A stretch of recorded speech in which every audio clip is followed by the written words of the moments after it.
बालाजी ज्ञान में आपका फिर से स्वागत है। दोस्तों, कैसे हैं आप? जय बालाजी। दोस्तों, शुक्रवार का दिन यानी माता लक्ष्मी का दिन। दोस्तों, यह दिन पूरी तरह से माता लक्ष्मी को समर्पित होता है। इस दिन यदि माता लक्ष्मी से संबंधित यदि कोई भी उपाय किया जाए तो निश्चित यह उपाय चमत्कारिक रूप से अवश्य ही लाभ देता है। दोस्तों, यह बहुत ही आसान सा उपाय है। इसे कोई भी बहुत ही आसानी से घर पर ही कर सकता है। बस इसे पूरी श्रद्धा और पूरे विश्वास के साथ करना चाहिए, क्योंकि दोस्तों, जीवन में यदि आदमी के पास पैसा नहीं है तो न तो कहीं मान सम्मान ही मिलता है और न जीवन में आदमी कुछ खास कर पाता है। दोस्तों, किसी ने सच ही कहा है कि अर्थ बिना सब व्यर्थ। आदमी पैसे के अभाव में बुझा बुझा सा रहता है। यहाँ तक कि आदमी न तो ठीक से खा पाता है और न तो ठीक से सो ही पाता है। यहाँ तक कि पैसे के अभाव में घर में भी गृह कलेश शुरू हो जाता है और न तो समाज में भी मान सम्मान ही मिलता है। दोस्तों, फिर आदमी को चाहिए कि अथक परिश्रम के साथ साथ कुछ लक्ष्मी माता की कृपा प्राप्ति हेतु शुभ अवसर पर शुभ दिन में कुछ ज्योतिषीय उपाय अवश्य ही अपनाते रहना चाहिए, क्योंकि यदि अथक परिश्रम करने के बाद यदि मनोवांछित फल नहीं मिलता है तो यह आवश्यक हो जाता है कि साथ में आदमी को ज्योतिषीय उपाय अवश्य ही करते रहना चाहिए। दोस्तों, जिस तरह आदमी शरीर स्वच्छ रखने के लिए प्रतिदिन स्नान करता है और प्रतिदिन भोजन की आवश्यकता होती है, ठीक उसी प्रकार केवल एक बार उपाय या साधना कर लें तो वह जीवन भर पर्याप्त नहीं होता है। इसलिए समय समय पर लक्ष्मी प्राप्ति के उपाय अवश्य ही करते रहना चाहिए। दोस्तों, अब आपका ज्यादा समय न लेते हुए चलते हैं साधना की तरफ। किसी भी महीने के जो अमावस्या के बाद यानी शुक्ल पक्ष होता है, उसमें किसी भी शुक्रवार के दिन ब्रह्म मुहूर्त में उठकर नित्य क्रिया से निवृत्त होकर स्नान करते समय बाल्टी में थोड़ा सा गंगा जल डालकर फिर बाल्टी में स्वच्छ जल भरकर हर हर गंगे बोलते हुए स्नान आदि करके हो सके तो व्रत का संकल्प धारण करें। दोस्तों, इसके बाद घर के मंदिर में एक छोटी सी लकड़ी की चौकी पर लाल रंग का वस्त्र बिछाकर उसके ऊपर भगवान विष्णु तथा माता लक्ष्मी की फोटो अथवा मूर्ति स्थापित करें। इसके बाद देसी घी का दीपक जलाते हैं। अब पूरब अथवा उत्तर की दिशा में मुंह करके ऊनी आसन पर बैठ जाएं और बैठकर विधिवत भगवान विष्णु तथा माता लक्ष्मी का पूजन करें। साथ ही एक स्वच्छ लोटे में थोड़ा गंगा जल डालकर स्वच्छ जल भरकर उसी जगह पर रखें। अब इसके बाद 1 रुपए का एक सिक्का लेकर स्वच्छ जल से धुलकर फिर जो आप लोटे में जल रखा था उसमें धुलकर स्वच्छ सूती कपड़े से साफ कर लें। माता लक्ष्मी के चरणों के पास रख दें तथा भगवान विष्णु तथा माता लक्ष्मी को मिष्ठान का भोग लगाकर माता लक्ष्मी और भगवान विष्णु को फूल अर्पित करें।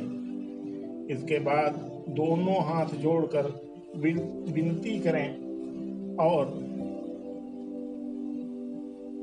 अपना नाम लेकर फिर जो आपका गोत्र हो गोत्र का नाम लेकर ये कहें कि हम फला गोत्र में उत्पन्न अपने गांव अथवा अपने शहर या कस्बे का नाम लें का रहने वाला हूँ।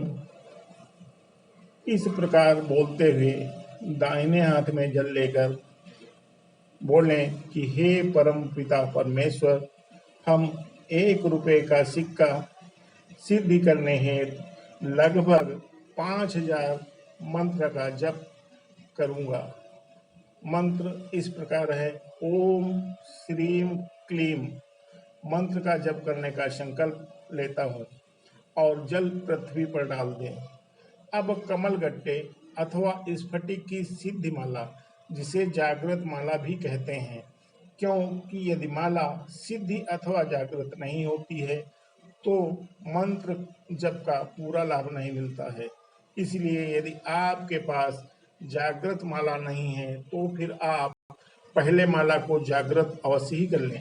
माला जागृत करने का वीडियो का लिंक आपको डिस्क्रिप्शन में मिल जाएगा। आप उसे पहले देखकर माला जागृत अवश्य ही कर लें। इसके बाद जागृत माला से लगभग 5000 मंत्र का जप करें। इसमें दोस्तों ज़्यादा समय नहीं लगेगा, बस छोटा सा मंत्र है, इसे पहले ठीक से याद कर लें। दोस्तों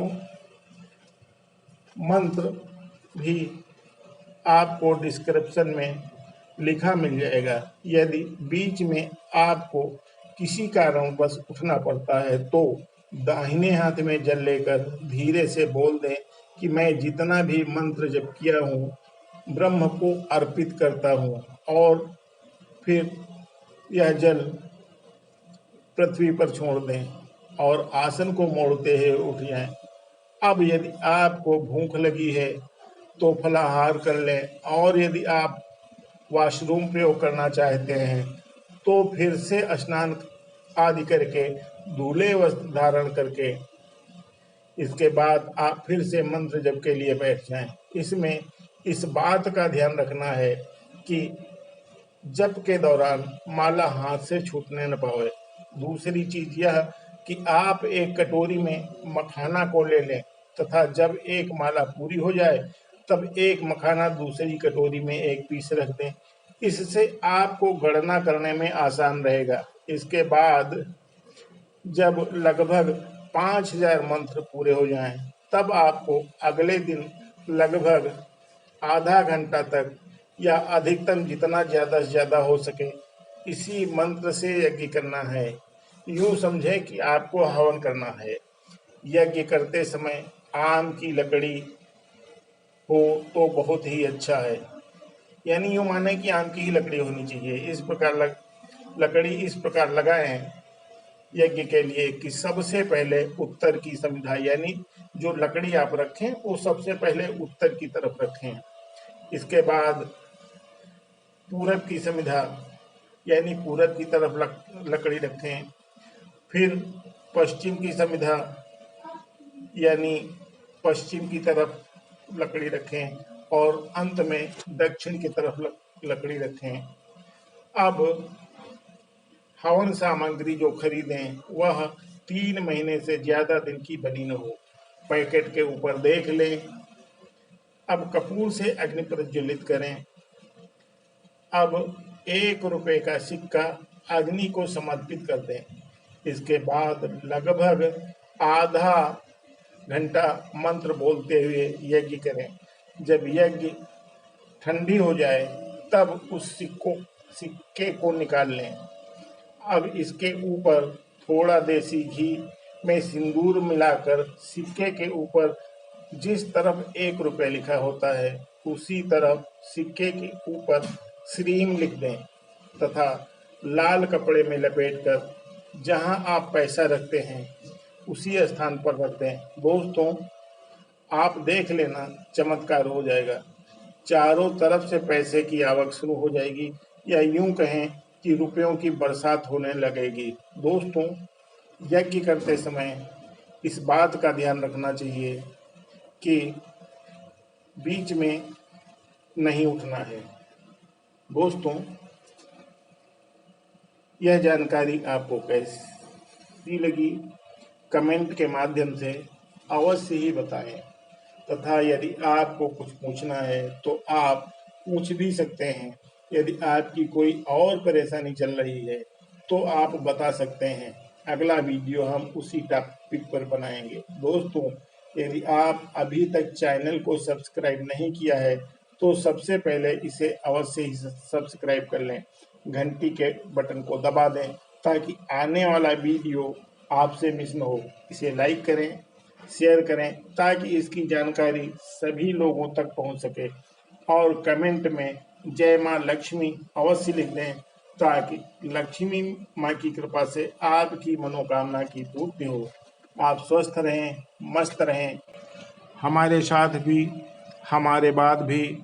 जय हिंद, जय भारत, जय माँ लक्ष्मी।